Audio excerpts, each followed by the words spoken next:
Hello friends, welcome to my channel. स्वागत है आपका मेरे चैनल पे। मैं हरप्रीत पटेल बात करूंगा आपसे इस वीडियो में किशोरावस्था के बारे में, यानी एडोलसेंस के बारे में इस वीडियो में बात होगी। इस वीडियो में हम लोग परिभाषाएं, विशेषताएं और सिद्धांतों पर बात करेंगे जो किशोरावस्था के हैं। ठीक है।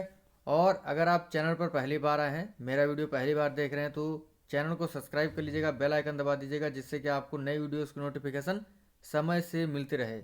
और अगर आपने पिछले वीडियो नहीं देखे हैं तो उनको ज़रूर देखिएगा। इससे पहले हम लोग शैशवावस्था, बाल्यावस्था को अच्छी तरीके से पढ़ चुके हैं, तो उनको भी देखिएगा और भी वीडियोस देख लीजिएगा। प्लेलिस्ट में आपको काफ़ी वीडियोस मिल जाएंगे। और वीडियोस की पीडीएफ डाउनलोड करने के लिए आप टेलीग्राम ग्रुप से जुड़ जाएगा। डिस्क्रिप्शन में आपको टेलीग्राम ग्रुप का लिंक दे दिया जाएगा। तो शुरू करते हैं आज का टॉपिक, किशोरावस्था। देखिए, जो किशोरावस्था होती है वो 12 से 18 वर्ष की अवस्था होती है। जो आपकी शैशवावस्था होती है वो जन्म से 5 या 6 वर्ष की अवस्था मानी जाती है, और जो बाल्यावस्था होती है वो 6 से 12 वर्ष की अवस्था मानी जाती है। आपकी किशोरावस्था 12 से 18 वर्ष की अवस्था होती है। ठीक है, इस चीज़ को आप लोग ध्यान रखिएगा। देखिए, ये तो होता है कि किशोरावस्था का समय क्या होता है। अब जानेंगे किशोरावस्था के सिद्धांत के बारे में। लिखा है, किशोरावस्था में बालकों और बालिकाओं में क्रांतिकारी शारीरिक, मानसिक और सामाजिक और संवेगात्मक परिवर्तन होते हैं। यानी किशोरावस्था में लड़कों और लड़कियों में शारीरिक, मानसिक, सामाजिक और संवेगात्मक परिवर्तन होते हैं। और इसी के आधार पर जो है दो सिद्धांत दिए गए हैं, जिसमें आपका पहला सिद्धांत है आकस्मिक विकास का सिद्धांत। यानी जो विकास होता है वो अचानक होता है। तो पहला सिद्धांत है हमारा आकस्मिक विकास का सिद्धांत। ये सिद्धांत दिया है स्टेनले हॉल ने। उन्होंने पुस्तक लिखी थी एडोलसेंस, जिसमें इन्होंने जो है अपना सिद्धांत आकस्मिक विकास का सिद्धांत प्रकाशित किया था। और ये पुस्तक कब लिखी थी, प्रकाशित की थी, मतलब 1904 में। स्टेनले हॉल कहते हैं किशोर में जो शारीरिक, मानसिक और संवेगात्मक परिवर्तन होते हैं वो अकस्मात होते हैं। यानी आकस्मिक विकास का सिद्धांत ये कहता है कि किशोरों में जो शारीरिक, मानसिक और संवेगात्मक परिवर्तन होते हैं वो अचानक होते हैं। ठीक है।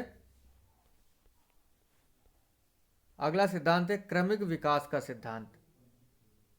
इस सिद्धांत के समर्थक किंग, थॉर्नडाइक और हॉलिंगवर्थ हैं। क्रमिक विकास का सिद्धांत के जो समर्थक है वो है किंग, थॉर्नडाइक और हॉलिंगवर्थ। इन विद्वानों का मत है कि किशोरावस्था में शारीरिक, मानसिक और संवेगात्मक परिवर्तन जो होते हैं वो निरंतर और क्रमशः होते हैं। इस संबंध में किंग ने लिखा है, जिस प्रकार एक ऋतु का आगमन दूसरी ऋतु के अंत में होता है, पर जिस प्रकार पहली ऋतु में ही दूसरी ऋतु के आगमन के चिन्ह दिखाई देने लगते हैं, उसी प्रकार बाल्यावस्था और किशोरावस्था एक दूसरे से संबंधित रहते हैं। यानी जब एक ऋतु समाप्त होती है तो उसके लास्ट में ही दूसरी ऋतु के जो है गुण दिखाई देने लगते हैं, यानी चिन्ह दिखाई देने लगते हैं। उसी प्रकार बाल्यावस्था जब खत्म होती है तो उसकी लास्ट स्टेज में जो है किशोरावस्था के गुण जो है दिखाई देने लगते हैं। ठीक है। तो किंग, हॉलिंगवर्थ और थॉर्नडाइक कहते हैं कि जो किशोरावस्था में शारीरिक, मानसिक और संवेगात्मक विकास होता है ये निरंतर और क्रमशः होता है। ठीक है। तो ये होते हैं दो सिद्धांत किसके, किशोरावस्था के। तो अब पढ़ेंगे कैरेक्टरिस्टिक्स ऑफ एडोलसेंस, यानी किशोरावस्था की विशेषताओं के बारे में।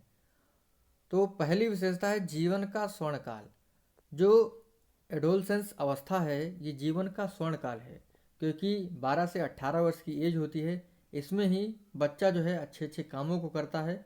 ठीक है। जिससे जो है ये जीवन का स्वर्णकाल कहलाता है। जीवन का वसंत काल, अगर किशोरावस्था में सब कुछ अच्छा चल रहा होता है, अगर हम खुश रह रहे होते हैं, तो ये वसंत काल भी होता है। और ये पतझड़ ऋतु, अगर किशोरावस्था में दुख है, किसी कारण से हम टेंशन में रहते हैं, तो किशोरावस्था पतझड़ की ऋतु भी कहलाती है। तार्किक चिंतन, देखिए एडोलसेंस यानी किशोरावस्था में जो व्यक्ति होता है तार्किक चिंतन या कह सकते हैं अमूर्त चिंतन करने लगता है। यानी वो तर्क वितर्क अच्छे से कर लेता है।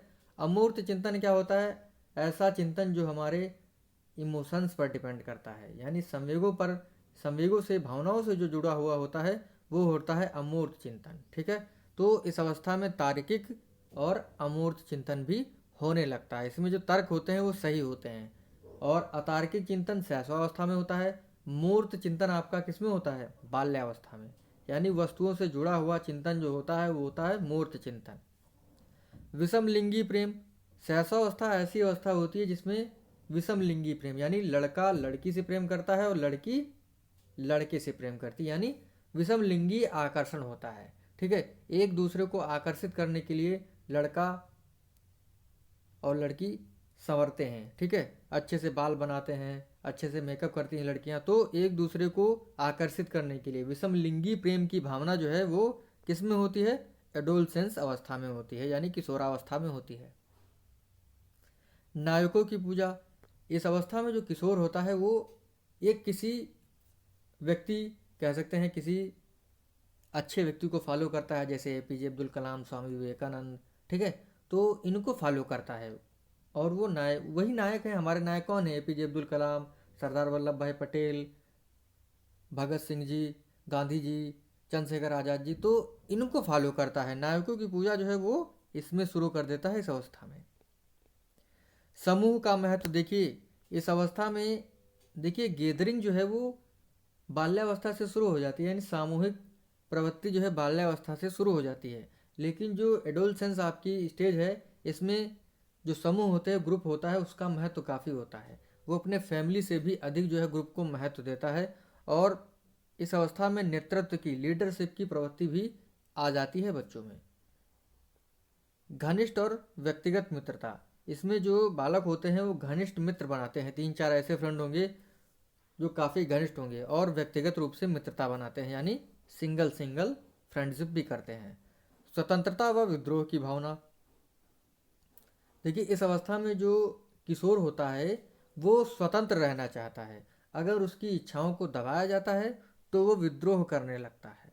ठीक है, काम शक्ति की परिपक्वता, इस अवस्था में जो है, जो कामेंद्रियां हैं वो पूर्ण रूप से विकसित हो जाती हैं, जिससे जो है काम शक्ति की परिपक्वता इस अवस्था में देखने को बहुत ही ज़्यादा मात्रा में मिलती है।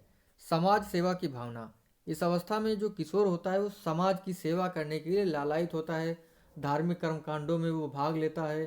कोई भी समूह में कोई कार्य चल रहा है तो वो समाज की सेवा में लगना चाहता है। ईश्वर व धर्म में विश्वास, देखिए इस अवस्था में जो किशोर होता है वो ईश्वर यानी गॉड में और धर्म में विश्वास करना शुरू कर देता है, कोई एक भगवान को मानने लगता है। आपराधिक प्रवृत्ति का विकास, देखिए अगर मान लीजिए हम 12 से 18 वर्ष के हैं, अगर हमारी किसी भी बात को कोई नहीं मान रहा है तो मतलब हमारे अंदर क्रोध की भावना काफ़ी होगी इस अवस्था में, यानी हम सोचेंगे कि हमारी बात ही मानी जाए। अगर कोई हमारी बात नहीं मानता है तो हम उसे मारते हैं, पीटते हैं। तो आपराधिक प्रवृत्ति की जो भावना का विकास होता है वो इसी अवस्था में होता है। शारीरिक परिवर्तन, जैसा कि मैंने आपको बताया कि काम प्रवृत्ति विकसित हो जाती है इसमें, यानी शारीरिक चेंजेस होते हैं, हार्मोनल चेंजेस होते हैं, तो वो जो है इसमें पूर्ण रूप से होते हैं। जैसे मूछें आ जाना, शरीर पर बाल आ जाना। ठीक है, तो ये सब चीज़ें जो हैं चेंज हो जाते हैं। मानसिक विकास, देखिए इस अवस्था में जो है मानसिक विकास जो है अच्छी तरीके से हो जाता है। तार्किक चिंतन, अमूर्त चिंतन वो इस अवस्था में करने लगता है। ठीक है, इस चीज़ को आप लोग ध्यान रखिएगा। तो ये थी कुछ महत्वपूर्ण विशेषताएं। अब हम जानेंगे परिभाषाओं को। ठीक है, और ट्रिक के माध्यम से देखेंगे, जिसमें ट्रिक बन जाएगी उसमें हम ट्रिक से बात करेंगे। और पिछले वीडियोस देखना मत भूलिएगा, क्योंकि आपके लिए वो भी बहुत ही महत्वपूर्ण है। वैलेंटाइन, मैंने आपको पहले ही बताया है, वैलेंटाइन का दिन जो है 14 फरवरी को होता है। इस दिन जो है क्या होता है? प्रेम का इजहार करते हैं। तो वैलेंटाइन ने कहा है किशोरावस्था अपराध प्रवृत्ति का नाजुक समय है, यानी कह सकते हैं वैलेंटाइन के दिन किशोर जो है अपने प्यार का इजहार करके नाजुक अपराध करते हैं। रास, किशोरावस्था शैशवावस्था की पुनरावृत्ति है। बहुत ही अच्छी परिभाषा है। कैसे याद करेंगे? किशोर यानी 12 से 18 वर्ष का जो बालक होता है वो शैशवावस्था, वो शैशवों को पसंद नहीं करता है। यानी आपने देखा होगा जो किशोर होता है 12 से 18 वर्ष का, वो छोटे छोटे बच्चों के साथ खेलना पसंद नहीं करता है। तो किशोर जो है वो शैशव यानी कह सकते हैं, शैशव जो हैं यानी जो छोटे छोटे बच्चे होते हैं वो किशोरों को रास नहीं आते हैं, यानी पसंद नहीं होते हैं। अगला है काल सैनिक। काल, काल को मान लीजिए काल, यानी अभी देखते हैं आगे परिभाषा। किशोरावस्था में किशोर प्रौढ़ों को अपने मार्ग में बाधा मानते हैं। कैसे याद कर सकते हैं? किशोर प्रौढ़ों को अपने मार्ग में काल मानते हैं। काल यानी कुछ करने ही नहीं देंगे, काल बन के बैठे हमारी लाइफ में। तो इस तरीके से जो है याद कर लीजिएगा। Crow and crow. किशोरावस्था वर्तमान की शक्ति और भावी जीवन की आशा का परिवर्तित काल है।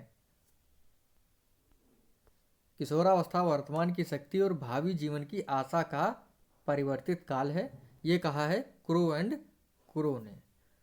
ठीक है। अगला है Stanley hall. Very very important परिभाषा है। इस परिभाषा को याद करके रट लीजिएगा एकदम। लिखा हुआ है किशोरावस्था बड़े संघर्ष, तनाव तथा आंधी तूफान की अवस्था है।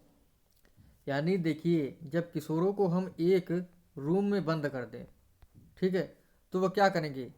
वो उसमें क्या करेंगे? आंधी तूफान ला देंगे, लड़ाई करेंगे, संघर्ष करेंगे और तनाव पैदा करेंगे। तो ये होती है स्टैनले हॉल की परिभाषा। आगे देखते हैं कोई परिभाषा नहीं है। तो स्टैनले हॉल ने कहा है किशोरावस्था बड़े संघर्ष, तनाव तथा आंधी तूफान की अवस्था है। तो इस प्रकार से जो हमारी अवस्थाएं थी तीनों, शैशवावस्था, बाल्यावस्था, किशोरावस्था, यहीं पर समाप्त होती हैं। मिलेंगे आपके साथ ऑब्जेक्टिव के साथ अगले वीडियो में। थैंक यू फ्रेंड्स, धन्यवाद।